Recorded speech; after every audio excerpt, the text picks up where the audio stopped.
Good morning, everyone. Our group includes Mia, Rick, and Present. Today we are present about Parliament House.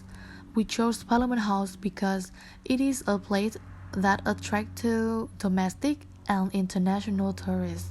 Moreover, it preserves Melbourne's historical and artistic values. At first, Parliament House is the meeting place of the Parliament of Victoria, one of the parliaments of the Australian states and territories, located on Spring Street, and construction started in 1855, completed in 1929, and opened in 1856. The second is about history of Parliament House. The Victorian Gold Rush and population boom led calls for greater democracy and a home for political debate in Victoria. Prior to the colony of Victoria acquiring self-government in 1851, Governor Carlis Latrobe instructed Surveyor General Robert Hodder select a site for colony's new parliament to meet.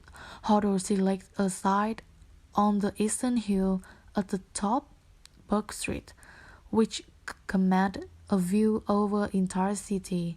It was not until April 1854 that Eastern Hill, the current Spring Street site, was formally agreed to due to ongoing disagreements over the best location. Every state had its own parliament. Federal Parliament makes law for everybody in Australia, but they are only allowed to make laws about very specific things. Things like education, hospital, public transport, police and road. System of the parliament is copied from UK Parliament. Decisions are debated and passed both of the House of the Parliament in order for the laws to be processed. Queen's Hall is the largest room in the Parliament, and it is the room where they hold events and functions. It is called Queen's Hall because of the Queen Victoria statue. The pictures which are hanging on the walls are former premiers of the Victoria. Premier is the head of the government in the state level. Nobel Peace Prize is displayed in a case. In 2017, the Nobel Peace Prize is won by the international campaign to abolish nuclear. So for my next part, I'm going to talk about the Federation Chamber, which was established in 1994. The Federation Chamber is also known as the main committee, and it holds its meeting in the largest room called House of Representative Committee Rooms, which is on the second floor of the Parliament. This room has been dedicated to its role and is fitted out in the small-scale chamber setting. So this is the green room where the general meetings are held for the assembly member for debating new laws and representing their district in the assembly hall. This room has 7 cameras which are used for live streaming and also has a 70 to 77 seat for the audience.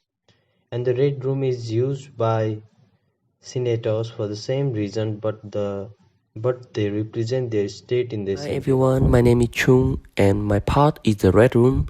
It has another name is the Senate. The Senate is one of the 2 houses of Australian Federal Parliament. It consists of 76 senators. It shares the power to make laws with the other House of Parliament, the House of Representatives. The Senate is elected by proportional representation, so that its composition closely reflects the voting pattern of the electors. The powers of the 2 houses of the Commonwealth Parliament, the Senate and the House of Representatives, are defined by the Australian Constitution.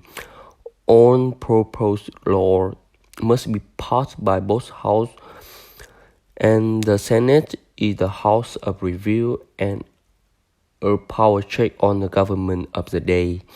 The proportional representative system of voting used to elect senators make it easier for independent and the candidate of the smaller parties to be elected.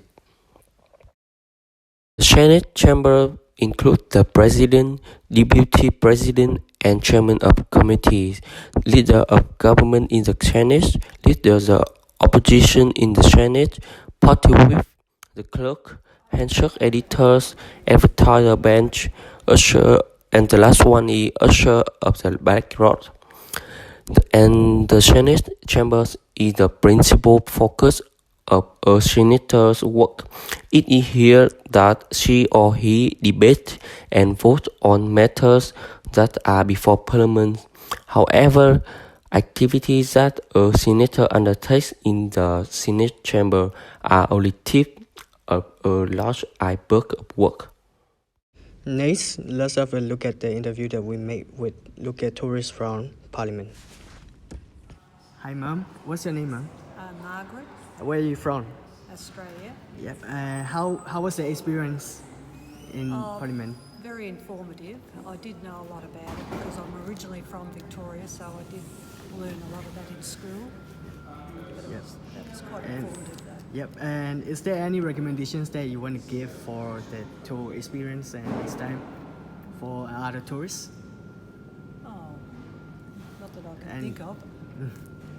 Any suggestions?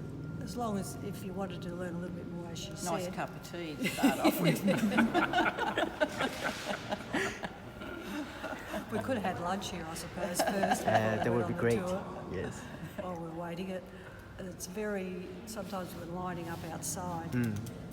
We missed out We missed yesterday, out so we had to yesterday. come back again today. Yes, we asked too. Oh, we right. we missed it the first one. They tell you to come back at a certain time, but if you get back at that time, it's too late. Right. How would you rate the tour experience? 1 out of 5. 1 out of 5? Yes. Yes. Probably 4. 4. Yes. Thank you for the time. As my friend have already talked about history, architecture and everything, we all know that Parliament House is a finely made architecture in which there are many hidden information and many things to learn about the history of Melbourne. By taking the tour to Parliament, we personally knew many things about history and roles of Victorian and Australian government. During this visit, with the positive reviews, there were negative reviews as well, like lack of promotion, incorrect information, internet, and poorly organized tours, and etc. and etc. And all in all, everything in this world, which is diamond, has also got negative point. Leaving aside, Parliament House is a full package of history. Thank you.